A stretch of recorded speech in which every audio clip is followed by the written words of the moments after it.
Antonio RENJON recently moved back to his native Venezuela from Spain, never dreaming he would be attacked for being near an anti-government demonstration, of which he insists he was not part. He says hooded pro-government thugs forced him to run and shot him in the back with metal pellets, landing him in the hospital. These people were armed and had their faces covered. We saved a shell and realized that the weapons were the same ones used by the security forces. The incident is one of many alleged cases of abuse, not only by pro-government groups, but also the security forces that the opposition-led Venezuelan Penal Forum has presented to the nation's chief prosecutor. Civil groups are being armed, and with the support of the government.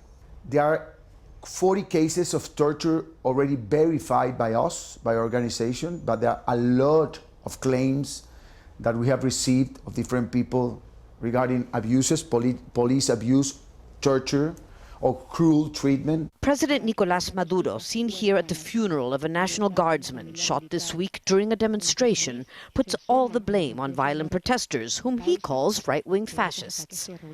On his weekly radio program, Al Jazeera asked the president about charges of abuses by his supporters and security forces. Si hay un solo caso de tortura, uno solo. If there is even one case of torture, let them denounce it to me. As a head of state, I will immediately investigate and punish those guilty with all the weight of the law.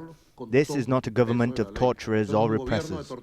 Such assurances have not convinced the opposition to take part in a recently formed truth commission in Congress, which is controlled by the ruling party.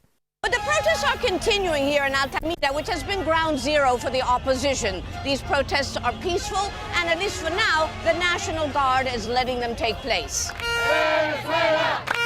But while it may be relatively calm here, clashes, arrests and killings continue in several parts of the country, certain to intensify the battle over who is most to blame for the ongoing violence.